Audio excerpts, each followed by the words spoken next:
Assalamualaikum warahmatullahi wabarakatuh. Halo Sobat Hal-Hal semua, apa kabar? Hari ini aku balik lagi mau sharing sama kalian tentang pertemanan. Nah, mungkin kita punya definisi masing-masing mengenai teman, ya kan? Teman itu bisa jadi orang yang paling dekat sama kita atau orang yang paling banyak menghabiskan waktu dengan kita.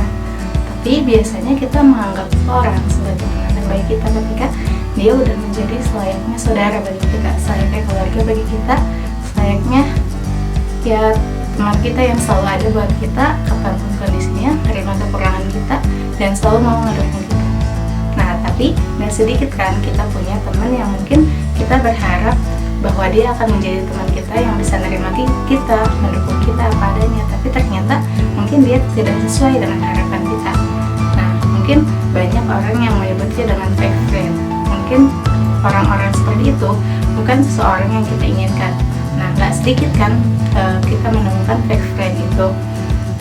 Mungkin dari sekian banyak teman yang kita punya, kita cuma punya satu teman dekat atau beberapa teman dekat yang memang bisa kita percaya, yang memang bisa selalu mendukung kita dan menerima kita apa adanya. Nah, tapi dari sekian banyak teman itu, kita harus milih-milih nih, teman mana yang paling baik buat kita. Kenapa sih kita harus pilih-pilih teman? Pasti dong, sebagai muslim kita harus pilih-pilih teman, karena teman itu sangat menentukan kepada kita. Selayaknya pendidikan, kita dan teman kita itu saling mendidik satu sama lain, karena sebagian besar perilaku kita terpengaruh sama lingkungan kita, terutama teman kita. Kita mendidik teman kita, mempengaruhi teman kita akan seperti apa dia bersikap, dan kita juga dipengaruhi oleh teman kita akan seperti apa kita jadinya nantinya. Nah, makanya kalau misalkan kita sebagai muslim mau menjadi muslim yang baik, mau jadi teman yang baik, mau jadi seorang manusia yang baik, maka ya pastinya kita juga harus pilih-pilih teman. Jangan sampai pertemanan kita merusak diri kita. Nah, dalam satu hadis juga yang diriwayatkan oleh Bukhari dan Muslim, disebutkan bahwa teman yang buruk itu seperti pandai besi. Ketika kamu berteman dengan pandai besi, kamu bisa terciprat sama percikan apinya kulit kamu ataupun baju. Kalaupun tidak, kamu akan tetap kena bau dari si pandai besi itu, dari pekerjaannya. Nah, kemudian kalau misalkan kita berteman dengan seseorang penjual minyak wangi, kita bisa membeli minyak wangi dari dia. Kalaupun tidak, kita bakal tetap dapat wanginya gitu. Nah, hadis ini berarti bahwa ketika kita punya teman itu bakal sangat mempengaruhi kita. Kita mau ataupun tidak, akan ada dampak yang timbul dari pertemanan kita, terutama teman yang benar-benar dekat dengan kita. Nah, maka emang kita sebagai muslim harus pilih teman. Usahakan teman yang kita pilih adalah teman yang terbaik buat kita.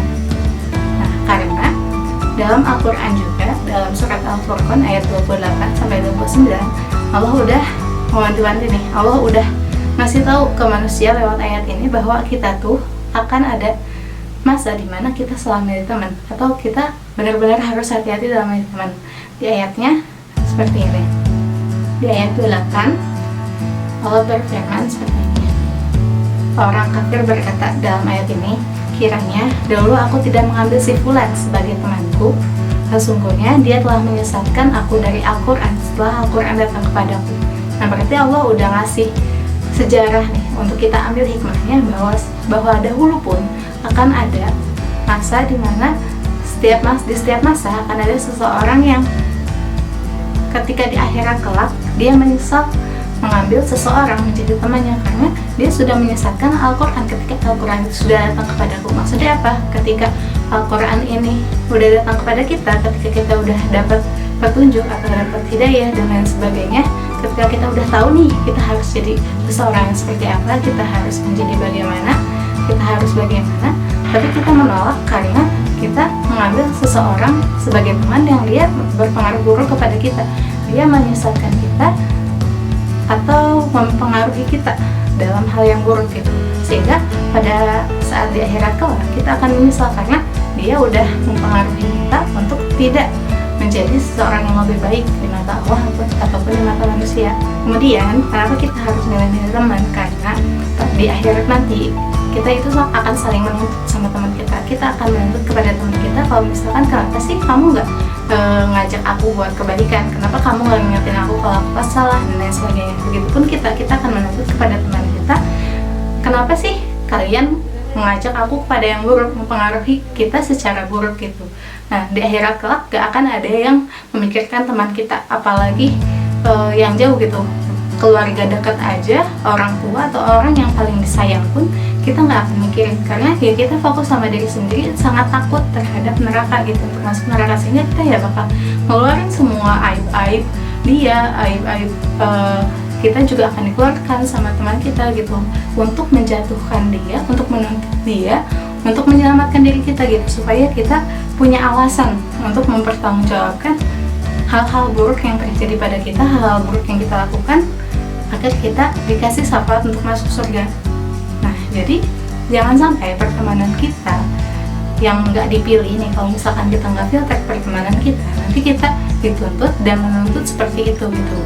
Mungkin di dunia kita berteman baik, tapi nanti di akhirat jangan sampai kita bermusuhan. Nah, yang tentunya yang pasti kita mau semuanya adalah kita punya teman yang sedunia dan seakhirat gitu ya, di dunia sampai surga.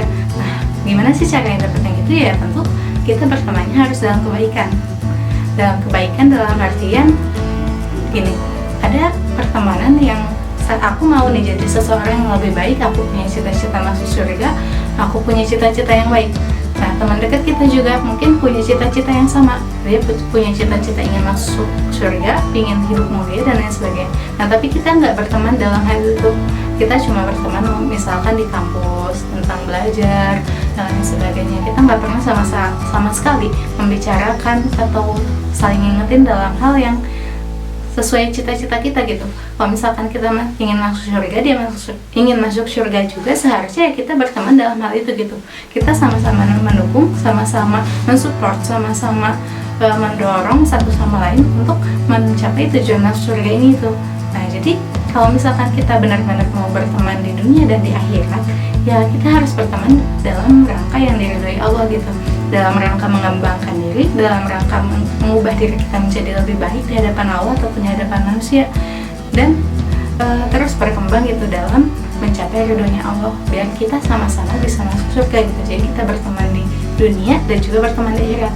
Jadi jangan sampai mungkin kita udah punya temen nih yang dia sama-sama ingin masuk surga, dia sama-sama ingin berbuat kebaikan, dia sama-sama ingin menjadi lebih baik, dia ingin sama-sama ingin sukses dunia akhirat, tapi karena kita nggak ngobrol dalam hal itu, kita nggak membuat rencana berdua barengan dalam hal itu bersama-sama, jadi kita nanti berteman di dunia ini dalam hal dunia aja, nanti di akhirat dia saling menuntut kita. Nanti mungkin ada suatu saat ketika kita lalai dan dia, karena dia teman kita nggak berteman dalam hal itu, mungkin dia nggak tahu atau dia nggak ini, sedang nanti kita di akhirat juga bakal menuntut teman kita, kenapa nggak mengajak untuk kebaikan, kenapa nggak ngingetin, kenapa nggak saling support gitu. Nah, jadi kalaupun kita punya teman yang udah sama-sama yang dalam kebaikan, ya bertemanlah dalam hal itu, bukan hanya berteman dalam hal duniawi, bukan hanya berteman dalam hal pekerjaan, kuliah dan lain sebagainya, tapi berteman juga dalam hal itu, dalam artian ya kita benar-benar direncanakan, diobrolkan dan lain sebagainya, bukan cuma ya dalam hal keagamaan masing-masing aja. Nanti kita ya pastinya akan saling menuntut gitu di akhirat, karena nggak saling support, karena nggak saling bantu, karena nggak saling mengingatkan dan lain sebagainya gitu. Nah, ketika kita punya teman yang lebih baik pun ya kita harusnya meminta kepada dia atau ya berteman dengan dia dalam hal yang baik, dalam hal kebaikan, dalam hal yang diridhoi oleh Allah, sehingga kita juga terbawa oleh dia untuk bisa jadi lebih baik di hadapan Allah. Dan ketika kita mungkin punya keinginan yang lebih dari teman kita, kita juga harus mengajak teman kita, karena dia juga pasti di akhirat nanti akan menuntut kepada kita. Jangan sampai kita tidak bisa mempertanggungjawabkan tuntutan itu. Setidaknya kita sudah mengajak teman kita untuk menjadi lebih baik gitu. Ya, jadi ya kita benar-benar harus wajib berteman dalam kebaikan. Jangan sampai kita cuma berteman karena kerjaannya sama, karena terus bareng-bareng, tapi ya selama hidupnya nggak berteman dalam hal kebaikan, nggak berteman dalam hal mengejar ridho Allah, karena pada suatu saat nanti akan dituntut Nah, dalam Islam pun ada kriteria teman yang baik dari hadis riwayat Tirmidzi. Di situ dikatakan bahwa teman yang baik itu ketika kita melihatnya, kita ingat kepada Allah. Ketika kita mendengar kata-katanya, pertama ilmu kita. Ketika kita melihat gerak-geriknya, kita akan ingat kepada kematian. Sebaik-baik sahabat adalah yang paling baik kepada temannya, dan sebaik-baik tetangga adalah yang paling baik terhadap tetangganya.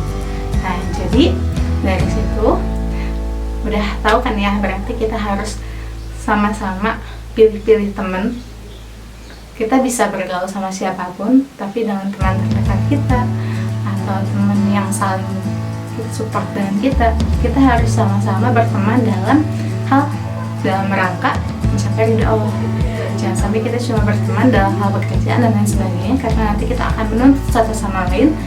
Dan jadilah teman yang baik juga, teman yang selalu bisa mengingatkan teman kita kepada Allah, mengingatkan teman kita pada kematian, dan menambah ilmu buat teman kita gitu. Jangan cuma menuntut seseorang menjadi teman yang baik, tapi kita juga harus menjadi teman yang baik dan mengajak teman kita untuk berteman dalam kebaikan gitu. Oke? Nah, jadi gitu aja sharing kali ini tentang pertemanan. Semoga kita semua mendapat teman yang kita dambakan di dunia dan di akhirat. Semoga dengan teman kita yang ada sekarang kita bisa berteman dengan kualitas yang lebih baik lagi, kualitas yang diridhai Allah, kualitas yang sama-sama bisa saling menyelamatkan, saling mengerti, saling menerima, saling support dalam rangka mencapai cita-cita dunia dan akhirat kita. Dan semoga kita dan teman-teman kita bisa sampai ke dalam surga Allah.